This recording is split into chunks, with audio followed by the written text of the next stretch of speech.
各位觀眾大家好，歡迎嚟到察局最前線。今日我哋要講嘅呢單新聞，表面睇好似係美以聯軍單方面壓制伊朗，但背後牽涉嘅大國博弈同利益關係，絕對遠超你想象。大家睇落以為美國贏緊，其實水好深。到底美國嘅回合制戰略點解會破綻百出？英法德突然撲出嚟，又係葫蘆裏賣咩藥？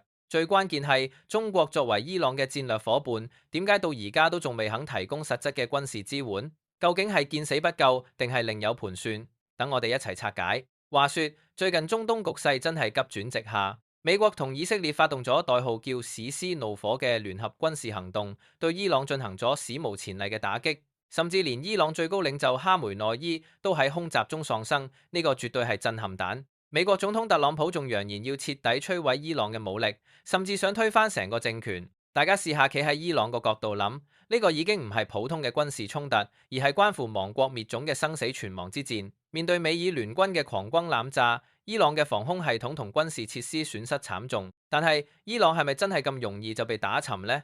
錯啦，伊朗嘅反擊潛力絕對唔可以睇小。伊朗喺中東經營咗幾十年嘅抵抗之湖，包括黎巴嫩真主黨、也門胡塞武裝、伊拉克民兵等等，呢啲都係伊朗嘅底牌。雖然哈梅內伊唔喺度，但成個體系嘅運作依然存在。佢哋嘅報復行動隨時會令美以防不勝防。我哋先嚟拆解下美國同以色列嘅戰略。佢哋而家玩緊嘅係一種典型嘅回合制消耗戰，即係點？即係我炸你一輪，你反擊一下，然後大家又停低睇下點。美國憑住強大嘅空中優勢同全球投送能力，諗住慢慢耗盡伊朗嘅戰爭潛力。美國嘅算盤打得好響，想用最低嘅成本達到最大嘅戰略威懾效果。但係講真嗰句，呢種回合制對住伊朗未必行得通。點解？因為伊朗根本唔會同你按本子辦事。伊朗最叻係咩？係打持久戰同不對稱戰爭。如果伊朗堅決拒絕呢種被動挨打嘅循環，將戰爭升級為全面持久戰，美以嘅空中優勢就無法轉化為政治勝利。大家諗下，如果伊朗真係豁出去，死守3個月，甚至封鎖霍爾木茲海峽，切斷全球重要嘅能源通道，咁就大鑊啦。全球有超過2成嘅石油都要經過呢個海峽，一旦被封鎖，全球油價肯定會飆升到一個難以想象嘅地步。到時美國國內通脹失控，引發能源危機，特朗普想速戰速決嘅如意算盤就會完全打爛，甚至會嚴重影響佢嘅連任選情。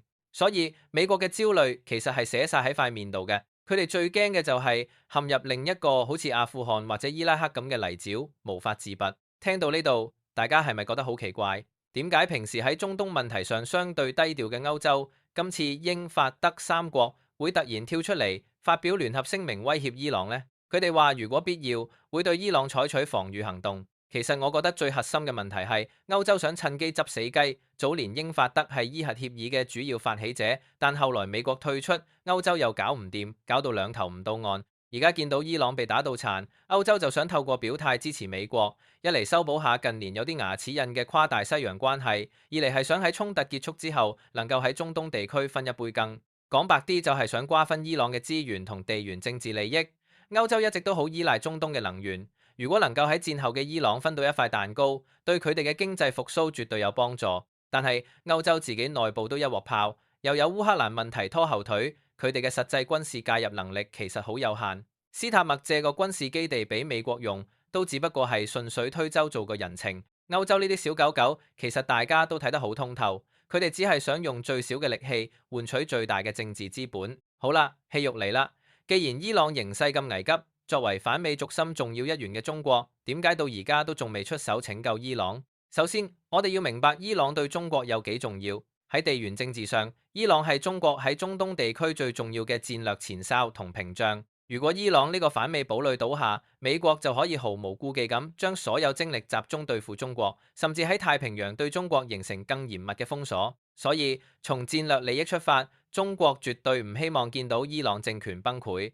而且伊朗仲係中國重要嘅能源供應國，雖然中國近年積極推動能源多元化，但中東嘅石油依然係重中之重。如果伊朗被美國控制，中國嘅能源安全就會受到嚴重威脅，連帶一帶一路倡議都會受到重大打擊。中國喺伊朗投資咗大量嘅基礎設施，包括港口、鐵路等等，呢啲都係中國全球戰略佈局嘅重要一環。如果伊朗變天，呢啲投資隨時會化為烏有。既然伊朗咁重要，點解中國唔直接派兵或者提供大量先進武器去幫拖呢？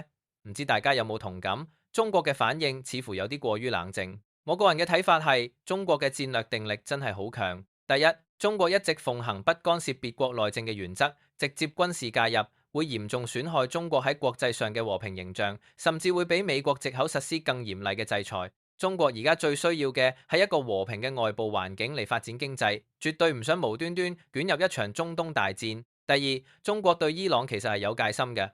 歷史上，伊朗曾經喺一啲商業合作上反口，甚至有傳聞話佢哋會將中國嘅技術轉賣。中國絕對唔會將自己最核心嘅軍事資產押注喺一個隨時可能會妥協或者投降嘅盟友身上。萬一伊朗頂唔順投降，中國嘅先進武器技術就會落入美國手中，呢個風險太大啦。中國嘅武器裝備，特別係防空系統同無人機技術，都係經過多年研發嘅心血，絕對唔可以輕易示人。第三，中國其實係等緊一個時機，中國要睇定啲，睇下伊朗到底有冇決心同能力打呢場持久戰。如果伊朗能夠展現出頑強嘅抵抗意志，成功拖住美國，打破美爾嘅速戰速決計劃，到時中國先至會考慮喺背後提供更多實質性嘅支持，例如經濟援助、情報共享，甚至係透過第三方提供商用途技術。中國嘅策略係不見兔子不殺鷹，要確保自己嘅利益最大化，風險最小化。第四，中國其實亦都喺度觀察俄羅斯嘅動靜。俄羅斯同伊朗嘅軍事合作比中國更加密切。如果俄羅斯都未有大動作，中國自然唔會做出頭鳥。中俄伊呢個鐵三角，其實大家都有各自嘅算盤，唔會輕易為咗對方而犧牲自己嘅核心利益。講真，呢場中東大局真係牽一發動全身。美國想借打擊伊朗嚟威脅中俄，但隨時會令自己陷入另一個泥沼。而中國嘅隔岸觀火，其實係一種極高明嘅戰略忍耐。如果你係中國嘅決策者，面對伊朗嘅求救，你又會點做呢？係即刻出手相助，定係繼續靜觀其變？大家試下企喺大國博弈嘅高度去諗下，有時候唔做嘢反而係最好嘅策略。今日嘅策局就去到呢度。對於美爾同伊朗呢場大戰以及中國嘅戰略考量，唔知大家又有咩睇法呢？你覺得伊朗能不能夠撐得住美國嘅狂轟濫炸？中國最終又會唔會出手呢？歡迎喺下面留言同我分享下你嘅高見。中意呢條片嘅話，記得 Like、Share 同 Subscribe 我哋策局最前線，撳埋個鐘仔，咁就唔會錯過我哋嘅最新影片啦。我哋下次見，拜拜。